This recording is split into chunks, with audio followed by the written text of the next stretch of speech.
내년 AI 디지털 교과서의 적용을 위해 필요한 AI한테 검색해봐. 다른 친구들 한번 검색해보고. 챗 GPT를 활용하여 가사를 만들고 있었습니다. 또한 캡컷을 이용해서 영상 편집을 하고 있었습니다. 우리 미국도 못하는 AI 교육을 고작 한국이 벌써 하고 있다고. 이건 순 거짓말이야. 치사하게 교육으로 사기를 치다니. 최근 한국의 교육 시스템 때문에 전 세계가 술렁이고 있습니다. AI 교육, 사교육 철폐, 그리고 공교육 강화까지. 과연 우리나라에 대체 어떤 변화가 일어나고 있는 걸까요? 사연 바로 시작합니다. 안녕하세요. 저는 미국 교육부 소피아 밀러입니다. 현재 교육혁신국 부국장을 맡고 있죠. 비교적 젊은 나이에 주요 요직에 올라서 그런지 워싱턴 포스트는 저를 미국 교육계의 라이징 스타라고 부르던구요. 하지만 사실 저는 그저 미국의 공교육을 살리고 싶었던 평범한 교사였을 뿐이에요. 8년 전 뉴욕 브롱크스의 한 공립학교에서 교직을 시작했을 때가 떠오릅니다. 매일 아침 녹슨 철문을 열고 들어가는 교실, 깨진 창문을 테이프로 붙여놓은 교실에서 저는 꿈을 가르쳐야 했죠. 또 한 명의 학생이 전학을 갔어요. 더 나은 학군으로요. 공립학교 교사였던 제가 가장 자주 들었던 말입니다. 매번 뛰어난 학생을 떠나보낼 때마다 가슴이 아팠어요. 그들의 부모님을 탓할 수도 없었죠. 더 나은 교육을 위해 집을 팔아 이사가는 게 미국의 현실이니까요. 8년간 도시 외곽의 공립학교에서 가르치면서 점점 더 커지는 교육 격차를 목격했습니다. 부유한 지역의 학교는 최신 시설과 우수한 교사진을 갖추고 있었지만 저소득층 지역의 학교는 기본적인 교구제조차 부족했어요. 소피아 선생님, 우리 학교는 왜 태블릿이 없나요? 옆 동네 친구는 매일 스마트 수업을 한다는데 제자들의 순수한 질문에 답할 수가 없었습니다. 같은 나라, 같은 도시에 살면서도 이렇게 다른 교육을 받아야 한다는 게 너무나 안타까웠거든요. 선생님, 우리도 맨해튼 학교처럼 될 수 있을까요? 그때 한 학생이 물었던 질문이 아직도 가슴에 남아있어요. 불과 몇 마일 차이로 이렇게나 다른 교육 환경. 저는 이 현실을 바꾸고 싶었습니다. 그래서 하버드 교육대학원에 진학했고 교육 정책을 연구했어요.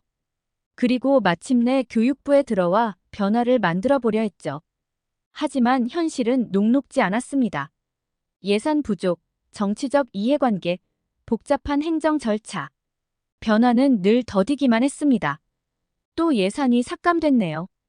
이번에도 법안이 통과되지 못했습니다. 매일 같이 들려오는 소식에 좌절감을 느끼던 차에 제 책상에 한 장의 보고서가 올라왔어요. 또 다른 실패 사례네요. 동료가 내민 보고서에는 뉴욕시의 공교육 혁신 프로젝트 실패 분석이 담겨 있었어요. 결론은 늘 같았습니다. 민간 기업과의 협력 없이는 불가능하다. 하지만 저는 납득할 수 없었어요. 교육이 기업의 이윤 추구 수단이 되는 순간 평등한 교육의 기회는 사라질 테니까요. 그러던 어느 날이었어요. 제 책상 위에 놓인 OECD 교육혁신 보고서가 눈에 들어왔습니다. 표지에는 낯선 나라의 이름이 써 있었죠. 대한민국 공교육 중심의 교육혁신 성공 사례. 순간 픽 웃음이 나왔어요. 세계 최고의 민간 교육 기업들도 해결하지 못한 문제를 정부 주도로 해결했다고요? 말도 안 되는 소리라고 생각했죠. 하지만 그때는 몰랐습니다. 제 편견이 얼마나 부끄러운 것이었는지, 그리고 대한민국의 교육 문화가 제 인생을 완전히 바꿔놓게 될 거라는 것을. OECD 보고서를 읽은 그날 밤, 저는 한국에 대해 검색하기 시작했어요. 처음엔 반박하고 싶은 마음이 컸죠. 분명 허점이 있을 거야. 그런 생각으로 시작했던 검색이 밤새도록 이어졌습니다. 이건 말도 안 돼. 모니터 화면을 바라보며 저도 모르게 중얼거렸어요. PISA 성적은 매년 최상위권, 고등교육 이수율은 OECD 국가 중 1위. 거기다 공교육 만족도가 최근 5년간 꾸준히 상승하고 있다니. 더 놀라운 건 이 모든 게 정부 주도로 이루어졌다는 점이었죠. 소피아, 이참에 한국 출장을 가보는 게 어때요? 다음 날 아침 국장님의 제안에 망설임 없이 승낙했습니다. 마침 교육부에서도 공교육 혁신 성공 사례를 찾고 있었거든요. 하지만 솔직히 말하면 제 마음 한켠에는 여전히 의구심이 있었어요. 과연 이게 가능할까? 통계 수치를 조작한 건 아닐까? 인천공항에 도착했을 때 첫 번째 놀라움이 저를 기다리고 있었습니다. 공항 곳곳에 설치된 디지털 시스템들이 완벽하게 작동하고 있었고 직원들은 모두 유창한 영어로 의사소통이 가능했어요. 여기가 정말 아시아의 변두리 나라 맞나요? 동행한 보좌관이 저의 생각을 대신 말해주었죠. 서울로 향하는 길에서 본 도시의 모습은 더욱 충격적이었습니다. 첨단 빌딩들 사이로 보이는 학교들, 그리고 그 안에서 공부하는 학생들. 택시 기사님의 설명이 이어졌어요. 저기가 일반 공립학교예요. 우리나라는 공립이나 사립이나 시설 차이가 거의 없답니다. 순간 뉴욕의 브롱크스 지역에 있는 제가 가르쳤던 학교가 떠올랐어요. 낡은 건물, 부족한 시설. 같은 뉴욕시 안에서도 천지 차이였던 교육 환경이 생각났죠. 내일은 교육부와 미팅이 있으시죠? 보좌관의 말에 고개를 끄덕였지만 제 머릿속은 이미 복잡해져 있었어요. 이제껏 제가 알고 있던 교육 선진국의 기준이 흔들리고 있었거든요. 호텔 창문 너머로 반짝이는 서울의 야경을 바라보며 생각했습니다. 이 나라는 도대체 어떻게 이런 변화를 만들어낸 걸까? 그것도 이렇게 짧은 시간 안에. 다음 날 있을 교육부 방문이 자꾸 신경 쓰였어요. 아마도 제 편견이 완전히 깨어질 순간이 다가오고 있었나 봅니다. 이게 정말 일반 공립학교가 맞나요? 서울의 한 중학교 교실에 들어서자마자 저도 모르게 목소리가 높아졌습니다. 제가 알던 공립학교의 모습과는 너무나 달랐거든요. 교실 앞쪽의 스마트보드에는 실시간으로 학생들의 학습 현황이 표시되고 있었고 각 책상에는 AI 디지털 교과서가 설치되어 있었어요. 더 놀라운 건 이 모든 게 자연스럽게 수업에 활용되고 있다는 거였죠. 밀러 국장님, 저희는 이걸 AI 협력 수업이라고 부릅니다. 옆에서 설명을 해주시는 김교장 선생님의 말씀에 저는 그저 고개를 끄덕이는 것밖에 할 수 없었어요. 뉴욕의 최고급 사립학교에서도 보기 힘든 광경이 지금 서울의 평범한 공립중학교에서 펼쳐지고 있었으니까요. 선생님, 제가 이해한 게 맞나요? 조심스럽게 수업을 지켜보던 제가 물었습니다. AI가 실시간으로 각 학생의 이해도를 분석하고. 네, 맞습니다. 그리고 그 데이터를 바탕으로 개별 학생에게 최적화된 학습 콘텐츠를 추천해주죠. 순간 머리가 어지러웠어요. 8년간 공립학교 교사로 일하면서 늘 꿈꿔왔던 광경이었거든요. 모든 학생에게 맞춤형 교육을 제공하는 것. 그런데 그게 여기서는 현실이 되어 있었습니다. 어려운 학생은 더 기초적인 내용을, 앞서가는 학생은 심화 학습을. 김 교장 선생님의 설명이 이어졌지만 제 시선은 이미 학생들에게 고정되어 있었어요. 놀라웠던 건 아이들이 전혀 긴장하거나 부자연스러워 보이지 않는다는 거였죠. 이런 시스템을 도입할 때 반발은 없었나요? 물론 처음에는 있었죠. 하지만 교사, 학부모, 학생 모두가 참여하는 시범 운영을 통해 하나씩 검증해 나갔어요.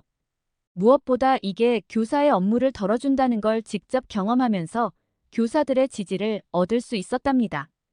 그 말을 듣는 순간 미국의 현실이 떠올랐어요.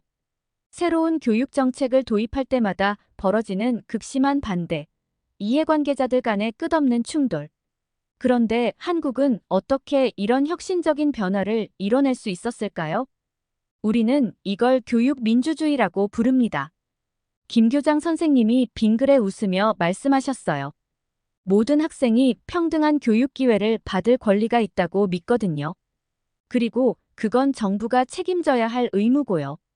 그 순간 제 눈시울이 뜨거워졌습니다. 그동안 미국에서 제가 꿈꿔왔던 이상적인 교육의 모습이 이곳에서는 이미 현실이 되어 있었으니까요. 교육부에서 받은 자료를 검토하던 저는 깜짝 놀랐습니다. AI 디지털 교과서, 도입 이후 공교육 만족도가 85%를 넘어섰다는 거예요. 미국의 공립학교 만족도가 40%대에 머물러 있다는 걸 생각하면 믿기 힘든 수치였죠. 이 데이터 정말 맞나요? 의심스러운 눈길로 질문하는 제게 교육부 김 과장님은 빙그레 웃으며 말씀하셨어요. 직접 현장을 방문해 보시겠어요? 학부모님들과도 이야기를 나눠보시고요. 그렇게 저는 서울의 한 고등학교 학부모 간담회에 참석하게 되었습니다. 솔직히 말씀드리면 불만 사항을 듣게 될 거라 예상했어요. 하지만 예전에는 사교육비 때문에 너무 힘들었어요. 그런데 AI 디지털 교과서가 도입되고 나서는 학원을 많이 줄였답니다. 우리 아이는 수학을 어려워했는데 자기 수준에 맞는 맞춤형 학습 덕분에 이제는 자신감을 찾았어요. 학부모들의 이야기를 들으면서 제 고정관념이 완전히 무너져 내리는 걸 느꼈습니다. 특히 충격적이었던 건 사교육비 감소 추세였어요. 작년 대비 사교육 참여율이 23% 감소했습니다. 교육부 통계 자료를 보며 제 눈을 의심했어요. 한국의 사교육 의존도는 거의 사회적 문제 수준이라고 들었는데 이런 변화가 가능하다니. 비결이 뭘까요? 제 질문에 한 학부모님이 답해 주셨어요. 공교육을 믿을 수 있게 됐거든요. AI가 우리 아이의 학습 상황을 실시간으로 알려주고 선생님들은 그 데이터를 바탕으로 꼼꼼하게 지도해 주시죠. 사교육이 필요 없어진 거예요. 그 말씀을 듣는 순간 미국의 현실이 떠올랐습니다. 좋은 학군으로 이사 가기 위해 집을 팔거나 비싼 사립학교 학비를 내기 위해 투잡을 뛰는 부모들. 한국의 공교육은 이제 사교육과 경쟁이 가능한 수준이 됐습니다. 교육부 관계자의 자부심 넘치는 설명이 이어졌어요. 학생들의 데이터를 분석해보면 공교육만으로도 충분한 학습 효과를 거두고 있다는 걸 알 수 있죠. 저녁에 호텔로 돌아와 노트북을 펼쳤습니다. 오늘 하루 동안 본 것들을 정리하면서 그동안 제가 얼마나 편협한 시각을 가지고 있었는지 깨달았어요. 아메리칸 드림은 이제 코리안 드림이 된 걸까? 창밖의 서울 야경을 바라보며 중얼거렸습니다. 공교육을 통한 계층 이동의 사다리. 미국이 잃어버린 그 꿈을 한국은 첨단 기술로 되살리고 있었으니까요. 다음 날 아침 교육부 연수원을 방문했을 때의 충격을 잊을 수 없습니다. 수백 명의 교사들이 AI 디지털 교과서 연수를 받고 있었어요. 그것도 방학도 아닌 평일에 말이죠. 교사 연수를 위해 수업을 중단한 건가요? 제 질문에 연수원 원장님이 고개를 저으셨습니다. 아니요. 지금 교실에서는 대체 교사들이 수업을 진행하고 있어요. 우리는 이것을 교육 릴레이 시스템이라고 부른답니다. 그 설명을 듣는 순간 저도 모르게 한숨이 나왔어요. 미국에서는 상상도 할 수 없는 일이었거든요. 교사 연수 때문에 수업의 질이 떨어질까봐 체계적인 대체 인력 시스템까지 갖추다니. 연수는 얼마나 진행되나요? 기본 120시간입니다. 이론부터 실습까지 모든 과정을 마쳐야 현장에 투입될 수 있어요. 순간 제 귀를 의심했습니다. 120시간이라고요?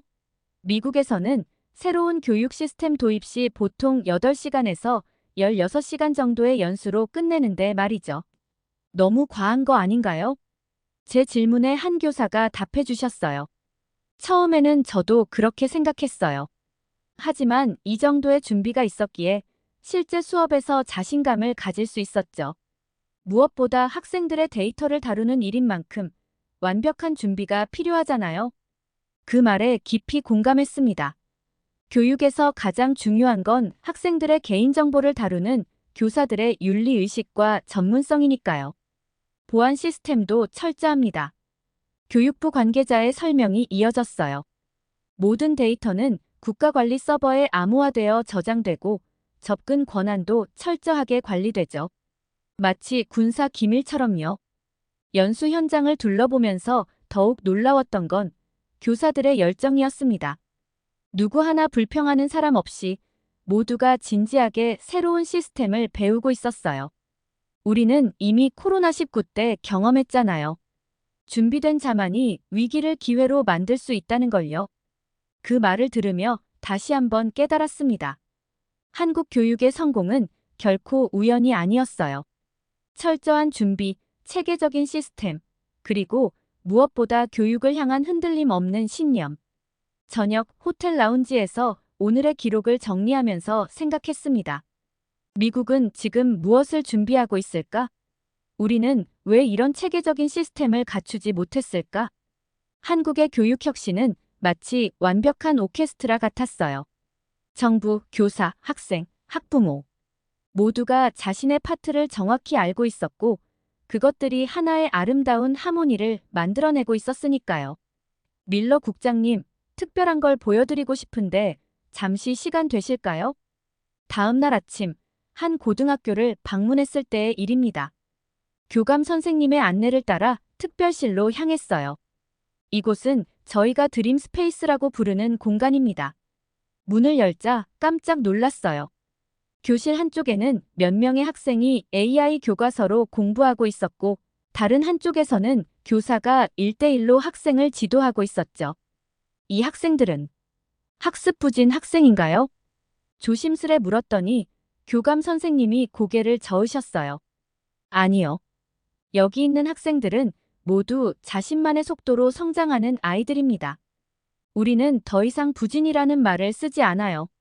그 순간 제 마음이 찡했습니다. 미국에서는 아직도 나고자 부적응자라는 말이 공공연히 사용되고 있는데 이 반의 성과를 보여드릴게요. 교감 선생님이 보여주신 데이터는 충격적이었습니다.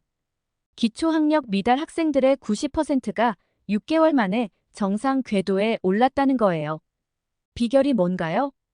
AI가 각 학생의 학습 패턴을 분석해서 맞춤형 콘텐츠를 제공하고 교사는 정서적 지원과 동기부여에 집중하는 거죠. 기계와 인간의 완벽한 협업이랄까요? 더 놀라운 건 그 다음이었어요.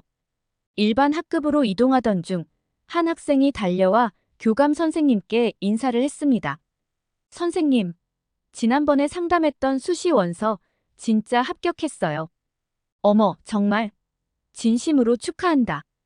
교감 선생님께서 설명해 주셨어요. 그 학생이 1년 전만 해도 드림 스페이스에서 공부하던 학생이었다고요. 기초 수학도 어려워하던 아이가 AI의 분석을 통한 맞춤형 학습과 선생님들의 헌신적인 지도로 이렇게 성장했다는 겁니다. 미국이었다면 절대 불가능했을 거예요. 저도 모르게 중얼거린 말에 교감 선생님이 따뜻하게 미소를 지으셨어요. 교육의 진정한 의미는 모든 학생에게 희망을 주는 거라고 생각합니다. AI는 그저 도구일 뿐이에요. 중요한 건 그 도구를 어떻게 활용하느냐죠. 그날 저녁 숙소로 돌아오는 차 안에서 계속 그 학생에 관한 웃음이 떠올랐습니다. 미국의 공교육이 포기해버린 수많은 학생들. 그들에게도 이런 기회가 있었다면 어땠을까요? 노트북을 펼쳐 이날의 기록을 남기면서 적었습니다. 한국의 교육 혁신은 단순한 기술 도입이 아닙니다. 이것은 교육의 본질, 즉 모든 학생의 가능성을 믿고 끝까지 포기하지 않는 철학이 만들어낸 기적입니다. 창밖으로 보이는 서울의 밤거리가 그 어느 때보다 빛나 보였어요. 마치 수많은 학생들의 꿈처럼요. 오늘은 한국교육학술정보원을 방문했습니다. 이곳은 한국의 교육혁신을 총괄하는 곳이라고 해요. 이것이 저희의 교육 데이터 관제센터입니다. 대형 스크린이 가득한 상황실에 들어서자 제 입이 절로 벌어졌어요. 전국 모든 학교의 교육 데이터가 실시간으로 모니터링되고 있었거든요. 잠깐만요. 이 모든 게 실시간으로 통합 관리된다고요? 제 놀란 반응에 원장님이 고개를 끄덕이셨습니다. 네. 모든 학생의 학습 데이터가 이곳으로 모입니다. 물론 철저한 보안 하에서요. 이를 통해 교육 정책의 효과를 실시간으로 분석하고 필요한 지원을 즉각 실행할 수 있죠. 순간 미국의 현실이 떠올랐어요. 50개의 주가 각각 다른 교육 시스템을 운영하고 심지어 같은 주 안에서도 학군마다 다른 기준을 적용하는 현실. 통합된 데이터 관리는 꿈도 꾸기 힘든 일이었죠.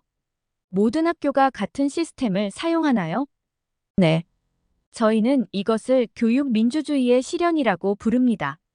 서울이든 제주도든 모든 학생이 동일한 수준의 교육 서비스를 받을 수 있어요. 그 말을 듣는 순간 뉴욕과 알래스카의 교육 격차가 떠올랐습니다. 같은 나라 국민인데도 태어난 지역에 따라 전혀 다른 교육 기회를 받는 현실. 예산은 어떻게 마련하시나요? 교육에 대한 투자는 국가의 당연한 의무라고 생각합니다. 정부 예산의 최우선 순위가 교육이에요. 한 연구원이 보여준 자료는 더욱 충격적이었습니다. 한국의 교육 예산 증가율이 국방비 증가율을 앞선다는 거예요. 우리는 미래를 위한 투자라고 생각해요. 학생 한 명 한 명이 모두 대한민국의 미래니까요. 회의실에서 본 프레젠테이션은 더욱 놀라웠습니다. AI 교육 시스템 도입을 위해 3년 전부터 준비해온 과정이 빼곡히 정리되어 있었어요. 모든 것이 계획적이군요. 당연하죠. 교육은 실험의 대상이 될 수 없으니까요. 철저한 준비 없이는 단 한 걸음도 내딛지 않습니다. 그 말에서 미국의 현실이 떠올랐어요. 새로운 정권이 들어설 때마다 바뀌는 교육 정책들, 충분한 검증 없이 도입되는 새로운 시스템들. 한국은 정권이 바뀌어도 교육 정책이 크게 흔들리지 않아요. 교육만큼은 초당적 협력이 이루어지거든요. 저녁이 되어 호텔로 돌아오는 길, 깊은 생각에 잠겼습니다. 우리가 진정 선진국이었던 걸까? 적어도 교육만큼은. 우리가 배워야 할 게 너무나 많은 것 같아. 노트북을 펼쳐 오늘의 깨달음을 기록했습니다. 미국과 한국의 차이는 시스템에만 있지 않습니다. 그것은 교육을 바라보는 철학의 차이, 미래를 준비하는 자세의 차이입니다. 한국 방문 마지막 날, 저는 특별한 곳을 찾았습니다. 경기도의 한 고등학교에서 진행되는 미래교실 페스티벌이었어요. 이건 정말 믿을 수 없네요. 학생들이 AI 디지털 교과서로 만든 프로젝트들을 보면서 감탄이 절로 나왔습니다. 환경 문제를 분석한 빅데이터 프로젝트, AI를 활용한 지역사회 문제 해결 제안. 고등학생들이라고 믿기 힘든 수준이었어요. 학생들의 잠재력은 무한해요. 중요한 건 그들에게 어떤 도구를 쥐어주느냐죠. 교장 선생님의 말씀이 가슴에 깊이 와닿았습니다. 특히 인상적이었던 건 한 조의 발표였어요. 시각장애 학생을 위한 AI 학습 보조 시스템을 직접 개발한 거였죠. 어떻게 이런 생각을 하게 됐나요? 제 질문에 학생들이 답했습니다. AI 디지털 교과서로 공부하면서 느꼈어요. 이렇게 좋은 시스템이 있는데 모든 친구들이 함께 사용할 수 없다는 게 너무 안타까웠거든요. 그 순간 제 눈시울이 뜨거워졌어요.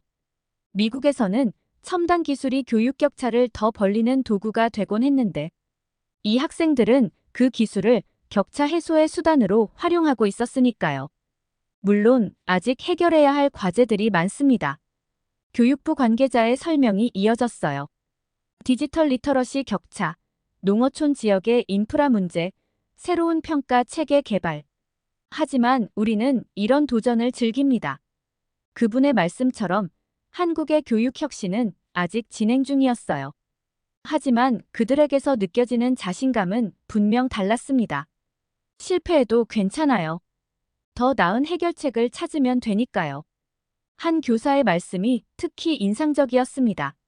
미국에서는 실패를 두려워해서 시도조차 못하는 경우가 많은데 제 말에 그 교사가 미소를 지으며 대답하셨어요. 한국은 전쟁의 폐허에서 일어선 나라예요. 우리에겐 실패할 시간이 없었죠. 그래서 오히려 더 과감하게 도전할 수 있었는지도 모르겠네요. 페스티벌이 끝나갈 무렵 한 학생이 제게 다가왔습니다. 미국의 학생들에게 전하고 싶은 말이 있어요. 우리 함께 미래를 만들어가요. 기술의 발전이 누군가를 소외시키는 게 아니라 모두를 포용하는 도구가 될 수 있다는 걸 보여주고 싶어요. 그 순간 저는 깨달았습니다. 한국의 교육 혁신은 단순한 기술 도입이 아닙니다. 그것은 더 나은 세상을 향한 담대한 도전이자 모두가 함께 성장하는 미래를 향한 여정이었던 거예요. 호텔로 돌아오는 차 안에서 저는 마지막 보고서를 작성하기 시작했습니다. 한국의 도전은 이제 시작입니다. 하지만 그들은 이미 가장 중요한 것을 갖고 있습니다. 바로 함께 성장하고자 하는 의지와 그것을 현실로 만들어내는 추진력입니다. 워싱턴 교육부로 돌아온 첫날, 저는 특별 보고회를 열었습니다. 한국의 교육혁신 사례를 공유하기 위해서였죠. 진정한 교육 강대국은 따로 있었습니다. 발표를 시작하자마자 회의실이 술렁였어요. 미국의 고위 교육 관료들이 제 발표에 집중하기 시작했습니다. 한국은 우리가 꿈꾸기만 했던 것을 현실로 만들어냈습니다. 모든 학생에게 평등한 교육 기회를, 그것도 최첨단 기술을 통해 제공하고 있어요. 컨퍼런스룸의 스크린에는 제가 본 한국의 교육 현장이 하나씩 펼쳐졌습니다. AI 디지털 교과서로 수업하는 학생들 데이터를 기반으로 한 맞춤형 교육, 그리고 그 결과로 나타난 놀라운 성과들. 불과 70년 전 문맹률이 80%가 넘었던 나라입니다. 하지만 지금은 전 세계가 주목하는 교육 혁신의 중심에 서 있어요. 어떻게 이런 일이 가능했을까요? 잠시 숨을 고르고 계속했습니다. 그들의 성공 비결은 단순합니다. 흔들리지 않는 교육 철학, 체계적인 시스템, 그리고 무엇보다 함께 성장한다는 가치를 잃지 않았기 때문입니다. 질문이 쏟아졌어요. 특히 놀라워하는 건 공교육이 사교육과의 경쟁에서 이기고 있다는 사실이었죠. 한국의 공교육은 이제 학부모와 학생의 신뢰를 완벽하게 얻었습니다. AI 기술이 만들어낸 맞춤형 교육이 비싼 사교육보다 더 효과적이라는 걸 증명해냈기 때문이죠. 보고회가 끝난 후 교육부 장관님이 직접 저를 부르셨어요. 소피아, 당신의 보고서는 우리 교육 시스템 전체를 다시 생각하게 만들었어요. 한국처럼 과감한 혁신이 필요할 때인 것 같네요. 제 보고서가 발표된 지 3개월이 지난 후 그동안 놀라운 변화들이 일어났어요. 밀러 부국장님, 한국 교육부에서 MOU 체결을 제안해왔습니다. 비서의 보고를 받고 저는 활짝 웃었어요. 드디어 시작이구나 하는 생각이 들었거든요. 지난주 워싱턴 DC에서 열린 미래교육혁신 컨퍼런스에는 전례 없는 인파가 몰렸습니다. 특별 초청된 한국의 교육 전문가들이 공교육 혁신 사례를 발표하는 자리였거든요. 우리도 변해야 합니다. 더 이상 기업의 이윤 논리에 교육을 맡겨둘 수 없어요. 교육부 장관님의 발언에 전국 각지에서 모인 교육감들이 박수를 보냈습니다. 변화는 이미 시작됐어요. 캘리포니아주를 시작으로 5개 주가 공교육 혁신 특별법을 통과시켰습니다. 한국의 사례를 벤치마킹한 거죠. 차기 행정부의 최우선 과제는 교육 혁신이 될 것입니다. 상원교육위원회 위원장의 발언은 전국 뉴스의 헤드라인을 장식했어요. 특히 감동적인 건 현장의 변화입니다. 제가 예전에 가르쳤던 브롱크스의 학교에서 반가운 소식이 들려왔어요. 소피아, 우리 학교가 시범학교로 선정됐어요. 드디어 우리 아이들도 희망을 가질 수 있게 됐네요. 전 동료 교사의 전화에 저도 모르게 눈물이 났습니다. 실리콘밸리의 태도도 달라졌어요. 이제는 교육부와 협력하여 공교육을 위한 기술을 개발하겠다고 나서고 있죠. 우리도 한국처럼 모든 학생이 평등한 기회를 받을 수 있는 교육 시스템을 만들어야 합니다. 구글 교육사업부 대표의 발언은 많은 사람들의 공감을 얻었어요. 지난주에는 특별한 손님들이 찾아왔습니다. 제가 방문했던 한국 학교의 학생들이 이번에는 미국의 교육 현장을 보러 온 거예요. 선생님, 미국의 학생들과 함께 프로젝트를 하고 싶어요. 우리가 배운 걸 나누면서 서로 더 성장할 수 있을 것 같아요. 그들의 제안으로 시작된 글로벌 교육 혁신 프로젝트는 이제 10개국으로 확대되었습니다. 교육의 경계가 무너지고 있는 거죠. 소피아, 다음 주에 UN 교육 혁신 포럼 기조연설 부탁드립니다.